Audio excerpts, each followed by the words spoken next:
ಹೆಚ್ಚುತ್ತಿರುವ ಮೊಬೈಲ್ ಬಳಕೆಯಿಂದ ಮಕ್ಕಳ ಮೇಲೆ ಬೀರುವ ಅಡ್ಡ ಪರಿಣಾಮಗಳನ್ನು ತಡೆಗಟ್ಟುವ ಉದ್ದೇಶದಿಂದ 16 ವರ್ಷದೊಳಗಿನ ಮಕ್ಕಳಿಗೆ ಸಾಮಾಜಿಕ ಜಾಲತಾಣದ ಬಳಕೆಯನ್ನು ನಿಷೇಧಿಸಲಾಗುವುದು. ಕರ್ನಾಟಕ ಸರ್ಕಾರ 16 ವರ್ಷದೊಳಗಿನ ಮಕ್ಕಳಿಗೆ ಸೋಷಿಯಲ್ ಮೀಡಿಯಾ ಬ್ಯಾನ್ ಮಾಡ್ತೀವಿ ಅಂತ ಹೇಳಿ ನಿನ್ನೆ 2026-27ರ ಬಜೆಟ್ನಲ್ಲಿ ಮಹತ್ವದ ಘೋಷಣೆಯನ್ನು ಮಾಡಿದೆ. ಆದರೆ ಈ ನಿಯಮ ಹೇಗೆ ಜಾರಿಗೆ ಬರಬಹುದು ಮತ್ತು ಇದರ ಹಿಂದಿರುವಂಥ ಉದ್ದೇಶಗಳು ಏನು ಅನ್ನೋದ್ರ ಬಗ್ಗೆ ಒಂದಷ್ಟು ಕುತೂಹಲ ಇತ್ತು. ಅದರ ಬಗ್ಗೆ ನಾನು ನಿಮಗೆ ಸುದೀರ್ಘವಾಗಿ ಮಾಹಿತಿಯನ್ನು ಕೊಡ್ತಾ ಹೋಗ್ತೀನಿ. ಅದರ ಜೊತೆಗೆ ತಜ್ಞರು ಏನು ಹೇಳ್ತಾರೆ, ಈ ನಿಯಮವನ್ನು ಜಾರಿಗೆ ತರೋದಾದರೆ ಏನೆಲ್ಲ ಕ್ರೈಟೀರಿಯಾಗಳು ಬೇಕು ಅನ್ನೋದ್ರ ಬಗ್ಗೆ ಕೂಡ ನಿಮಗೆ ಎಕ್ಸ್ಪ್ಲೇನ್ ಮಾಡ್ತಾ ಹೋಗ್ತೀನಿ. ಸದ್ಯ ಈ ಸ್ಮಾರ್ಟ್ ಫೋನ್ ಮತ್ತು ಈ ಸೋಷಿಯಲ್ ಮೀಡಿಯಾ ಅಂತ ಏನಿದೆ, ಇದು ಮಕ್ಕಳ ಮಾನಸಿಕ ಮತ್ತು ದೈಹಿಕ ಆರೋಗ್ಯದ ಮೇಲೆ ಸಾಕಷ್ಟು ಪರಿಣಾಮ ಬೀರ್ತದೆ. ಅದು ಕೆಟ್ಟದಾಗಿ ಪರಿಣಾಮ ಬೀರ್ತಾ ಇದೆ. ಇದರ ಬಗ್ಗೆ ಪೋಷಕರು ಕೂಡ ಆತಂಕವನ್ನು ವ್ಯಕ್ತಪಡಿಸಿದ್ದಾರೆ. ಇದರ ಬಗ್ಗೆ ಗಂಭೀರವಾಗಿ ತೆಗೆದುಕೊಂಡಂಥ ಸರ್ಕಾರ ಈ 16 ವರ್ಷದೊಳಗಿನ ಮಕ್ಕಳಿಗೆ ಸೋಷಿಯಲ್ ಮೀಡಿಯಾ ಬ್ಯಾನ್ ಮಾಡಬೇಕು ಅನ್ನೋದ್ರ ಬಗ್ಗೆ ಘೋಷಣೆಯನ್ನು ಮಾಡಿದೆ. ಇದರ ಹಿಂದಿರುವಂಥ ಉದ್ದೇಶ ಇಷ್ಟೇ: ಮಕ್ಕಳಲ್ಲಿ ಹೆಚ್ಚುತ್ತಾ ಇರುವಂಥ ಮೊಬೈಲ್ ವ್ಯಸನ, ಸೈಬರ್ ಬೆದರಿಕೆ ಮತ್ತು ಮಾನಸಿಕ ಒತ್ತಡವನ್ನು ತಡೆಯೋದಕ್ಕೆ ಈ ಕ್ರಮ ಅನಿವಾರ್ಯ ಅಂತ ಬಜೆಟ್ನಲ್ಲಿ ಮುಖ್ಯಮಂತ್ರಿ ಸಿದ್ದರಾಮಯ್ಯ ಅವರು ಹೇಳಿದ್ದಾರೆ. ಮಕ್ಕಳ ಶೈಕ್ಷಣಿಕ ಪ್ರಗತಿ ಮತ್ತು ಆರೋಗ್ಯಕರ ಬೆಳವಣಿಗೆಗೆ ಇದು ಪೂರಕ ಆಗುತ್ತೆ ಅನ್ನೋದು ಸರ್ಕಾರದ ಒಂದು ನಂಬಿಕೆ, ಹಾಗೆ ಪೋಷಕರ ನಂಬಿಕೆ ಕೂಡ ಹೌದು. ಇನ್ನು ಸರ್ಕಾರ ಈ ನಿಷೇಧವನ್ನು ಜಾರಿಗೆ ತರೋದಕ್ಕೆ ಕೆಲ ಪ್ರಮುಖ ಟೆಕ್ನಿಕಲ್ ಹಾಗೂ ಕಾನೂನು ಕ್ರಮಗಳನ್ನು ಕೈಗೊಳ್ಳುವಂಥ ಸಾಧ್ಯತೆ ಇದೆ. ಹೇಗೆ? ಏಜ್ ವೆರಿಫಿಕೇಷನ್ ಅನ್ನೋದನ್ನು ನಾವು ಗಮನದಲ್ಲಿ ಇಟ್ಕೋಬೇಕು. ಫೇಸ್ಬುಕ್, ಇನ್ಸ್ಟಾಗ್ರಾಮ್, ಹೀಗೆ ಟ್ವಿಟರ್ನಂತಹ ಕಂಪನಿಗಳಿಗೆ ಕಟ್ಟುನಿಟ್ಟಿನ ಸೂಚನೆಯನ್ನು ನೀಡಬೇಕಾಗುತ್ತೆ. ಹೊಸ ಅಕೌಂಟನ್ನು ಏನು ಓಪನ್ ಮಾಡ್ತಾರೆ, ಆ ಸಂದರ್ಭದಲ್ಲಿ ಆಧಾರ್ ಅಥವಾ ಸರ್ಕಾರದ ಯಾವುದಾದ್ರೂ ಅಧಿಕೃತವಾದಂಥ ID ಇರುತ್ತಲ್ಲ, ಅದನ್ನು ವಯಸ್ಸನ್ನು ಕಡ್ಡಾಯವಾಗಿ ವೆರಿಫಿಕೇಷನ್ ಮಾಡೋದಕ್ಕೂ ಕೂಡ ಒಂದು ರೂಲ್ಸನ್ನು ತರಬೇಕಾಗುತ್ತೆ. ಇದರ ಜೊತೆಗೆ ಪೇರೆಂಟ್ಸ್ ರೆಸ್ಪಾನ್ಸಿಬಿಲಿಟೀಸ್ ಕೂಡ ಇರುತ್ತೆ. ಮೊಬೈಲ್ ಬಿಡಿ, ಪುಸ್ತಕ ಇಡಿ ಎಂಬ ಅಭಿಯಾನದ ಮೂಲಕ ಪೋಷಕರಲ್ಲಿ ಜಾಗೃತಿಯನ್ನು ಕೂಡ ಮೂಡಿಸುವಂಥ ಒಂದು ಫೋಕಸನ್ನು ಸರ್ಕಾರ ಈಗ ಮಾಡ್ತಾ ಇದೆ.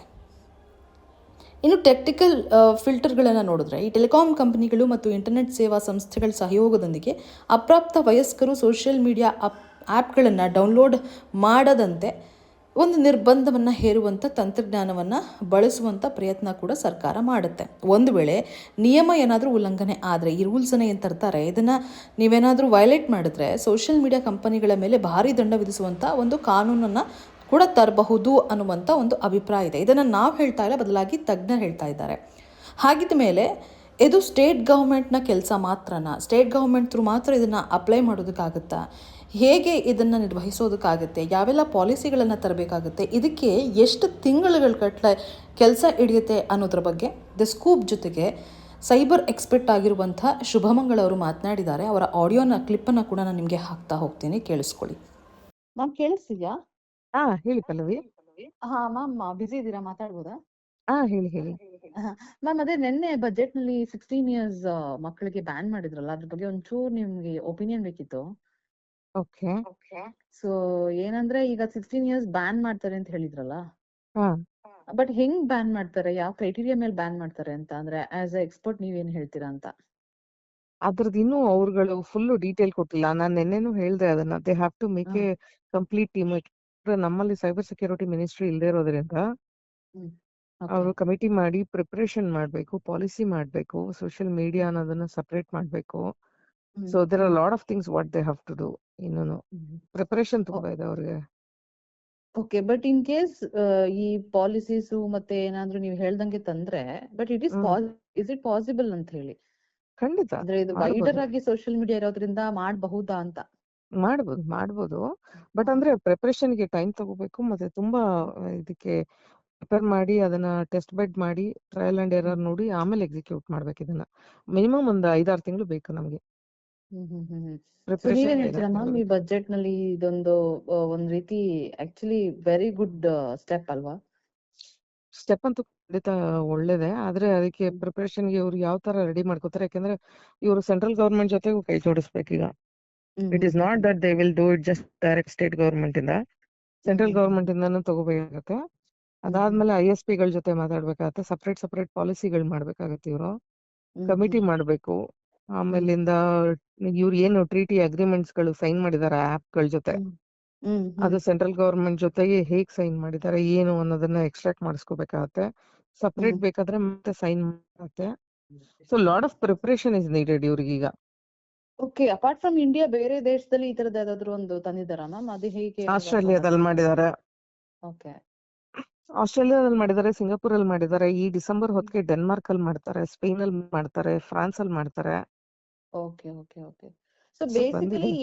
ಏನ್ ಮೇನ್ ರೀಸನ್ ಏನು ಅಂತ ಹೇಳಿ, ಅಂದ್ರೆ ಒಂದು ಅವ್ರು ಅಡಿಕ್ಟ್ ಆಗಿದ್ದಾನೆ ಅನ್ನೋದು ಬಿಟ್ರೆ ಬೇಸಿಕಲಿ ಏನ್ ಮೇನ್ ರೀಸನ್ ಅಂತ? ಒಂದು ವೈಡ್ ಸ್ಪ್ರೆಡ್ ಆಗ್ತಿರೋದ್ರಿಂದ ನಾವು 4 C's ಅಂತ ಕರಿತೀವಿ: ಕಂಟೆಂಟ್, ಕಾಂಟ್ಯಾಕ್ಟ್, ಕಂಡಕ್ಟ್ ಮತ್ತೆ ಕಮೆಂಟ್ಸ್ ಅಂತ. ಇದ್ರಲ್ಲಿರೋ content it is not necessary for these kind of kids. ಈ ಏಜಿನ ಮಕ್ಳಿಗೆ ಬೇಡದೇ ಇರೋದದು. ಎರಡನೇದು, ಟೆರರಿಸಮ್ ನ ಸ್ಪ್ರೆಡ್ ಮಾಡಕ್ಕೆ social media is a best place. Friend okay. ಮಾಡ್ಕೊಳ್ಳೋದು, ಅವ್ರನ್ನ ಕರ್ಕೊಂಡು ಹೋಗೋದು, ಮತ್ತೆ ನಿಮ್ಗೆ ಗೊತ್ತು ಹೆಣ್ಮಕ್ಳನ್ನ ಅಲ್ಲಿ ಫ್ರೆಂಡ್ ಮಾಡ್ಕೊಂಡು ಕರ್ಕೊಂಡು ಹೋಗೋದು. ಅವರಿಗೆ ಬೇರೆ ಯಾರೋ ಇರ್ತಾರೆ ಬಟ್ ಅವ್ರು ಯಾರೋ ಅಂತ ತೋರಿಸ್ತಾರೆ ಫೇಕ್ ಪ್ರೊಫೈಲ್ ಮಾಡಿ. So all these things are spreading only through the social network. So we are not saying mobile ban ಮಾಡ್ತೀವಿ, ಇಂಟರ್ನೆಟ್ ಬ್ಯಾನ್ ಮಾಡ್ತೀವಿ ಅಂತ ಹೇಳ್ತಿಲ್ಲ. ಸೋಷಿಯಲ್ ನೆಟ್ವರ್ಕ್ ನ ಬ್ಯಾನ್ ಮಾಡ್ತೀವಿ ಅಂತ ಹೇಳ್ತಾ ಇರೋದು. ಸೊ ಆ ಸಪರೇಟ್ ಪಾಲಿಸೀಸ್ನೆಲ್ಲ ಕ್ರಿಯೇಟ್ ಮಾಡಿ ಅದಾದ್ಮೇಲೆ ಹೇಗೆ ಅವರು ISP ಜೊತೆ ಸೈನ್ ಮಾಡಿ ಅದನ್ನ ಮಾನಿಟರ್ ಮಾಡ್ತಾರೆ, ಮಾನಿಟರಿಂಗ್ ಸೆಂಟರ್ಸ್ ಮಾಡ್ಬೇಕಾಗತ್ತೆ. ಕಾಲೇಜ್ಗೆ ಸ್ಕೂಲ್ಸ್ಗೆ ಸಪರೇಟ್ ಪಾಲಿಸಿ ಮಾಡ್ಬೇಕಾಗತ್ತೆ, ISP ಗೆ ಸಪರೇಟ್ ಪಾಲಿಸಿ, ಆ್ಯಪಿಗೆ, ಆಮೇಲೆ ಡಿವೈಸ್ ಮೇಕರ್ಸು, ಮಾನಿಟರಿಂಗ್ ಟೀಮು, ಇದಕ್ಕೆ ಅಂತ ಕಮಿಟಿ. ಆಮೇಲೆ ಇದನ್ನ ಈ ರೀತಿ ಏನಾರ ಅಕಸ್ಮಾತ್ ಮಕ್ಕಳು ಅಲ್ಲಿ ಮತ್ತೇನೋ ಇನ್ವಾಲ್ವ್ ಆದ್ರೆ ಹೂ ವಿಲ್ ಬಿ ಫೈಂಡ್, ಅಲ್ಲಿ ಯಾರಿಗೆ ಪೆನಾಲ್ಟಿ ಹಾಕ್ತಾರೆ, ಓಕೆ. ಎಲ್ಲಾ ತರದ್ದು ಮಾಡ್ಬೇಕಾಗತ್ತೆ ಇವ್ರು. ಎಲ್ಲಾ ತರದ್ದು ತುಂಬಾ ಟೈಮ್ ತಗೊಳುತ್ತೆ. ಮತ್ತೆ ಆಕ್ಚುಲ್ ಆಗಿ ಶುರು ಮಾಡಿದ್ರೆ ಇವರು ಆಮೇಲೆ ಒಂದ್ ಟೆಸ್ಟ್ ಬೆಡ್ ಮಾಡಿ 1 ತಿಂಗಳಾದ್ರೂ ಅದಕ್ಕೆ ಟ್ರಯಲ್ ಅಂಡ್ ಎರರ್ ಮಾಡಿ ಗ್ಯಾಪ್ ಅನಾಲಿಸಿಸ್ ಅಂತ ಮಾಡ್ತೀವಿ ನಾವು, ಅದನ್ನ ಮಾಡಿ ಅದನ್ನೆಲ್ಲ ಸರಿ ಮಾಡ್ಕೊಂಡ್ ಮಾಡೋದಕ್ಕೆ ಅವ್ರಿಗೊಂದ್ 5-6 ತಿಂಗಳು ಬೇಕು. ಸೊ ಈಗ ಗವರ್ಮೆಂಟ್ ಏನಾದ್ರು ನಿಮ್ ಥ್ರೂ ಎಕ್ಸ್ಪರ್ಟ್ ನ ಅರೇಂಜ್ ಮಾಡ್ಕೊಂತಾರ? ಬಿಕಾಸ್ ತುಂಬಾ ದಿನದಿಂದ, ತುಂಬಾ ವರ್ಷದಿಂದನೇ ಇತ್ತು ನಮ್ಮ ಗವರ್ಮೆಂಟ್ ಗೆ ಯಾರು ಇಲ್ಲ ಸೈಬರ್ ಎಕ್ಸ್ಪರ್ಟ್ಸ್ ಗಳು, ಅವ್ರು ಅಪಾಯಿಂಟ್ ಮಾಡ್ಕೊಂಡಿಲ್ಲ ಅಂತ.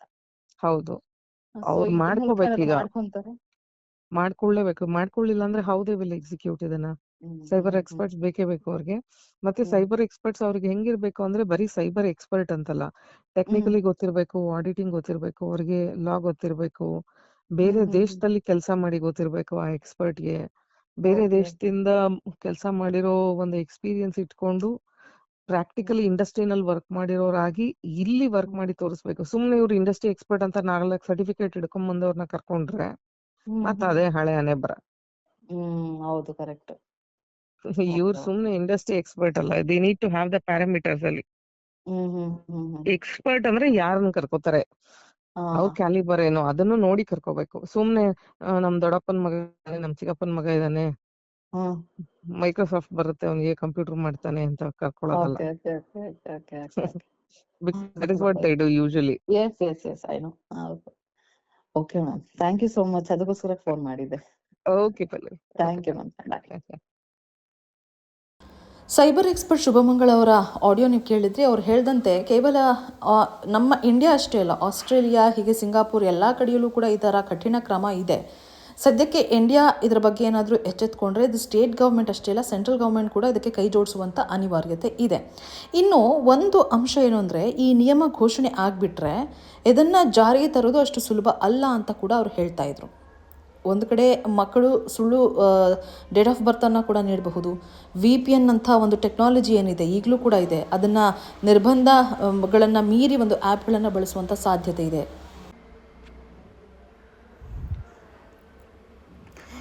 ಇನ್ನು ಸೈಬರ್ ಎಕ್ಸ್ಪರ್ಟ್ ಅವ್ರು ಹೇಳೋ ಹಾಗೆ ಕೇವಲ ಇಂಡಿಯಾ ಅಷ್ಟೇ ಅಲ್ಲ, ಆಸ್ಟ್ರೇಲಿಯಾ, ಸಿಂಗಾಪುರ್, ಹೀಗೆ ಅನೇಕ ದೇಶಗಳಲ್ಲಿ ಈ ಒಂದು ರೂಲ್ಸನ್ನು ಜಾರಿಗೆ ತರಲಾಗಿದೆ. ಆದರೆ ಸದ್ಯಕ್ಕೆ ಸ್ಟೇಟ್ ಗೌರ್ಮೆಂಟ್ ಅಷ್ಟೇ ಅಲ್ಲ, ಸೆಂಟ್ರಲ್ ಗೌರ್ಮೆಂಟ್ ಕೂಡ ಇದಕ್ಕೆ ಕೈ ಜೋಡಿಸ್ಬೇಕಾಗುತ್ತೆ. ಕೆಲವೊಂದು ಪಾಲಿಸಿಗಳನ್ನು ತರಬೇಕು, ಸೈಬರ್ ಎಕ್ಸ್ಪರ್ಟ್ಗಳನ್ನು ಇನ್ವಾಲ್ವ್ ಮಾಡಿಸ್ಕೊಳ್ಬೇಕು ಅಂತ ಹೇಳ್ತಿದ್ರು.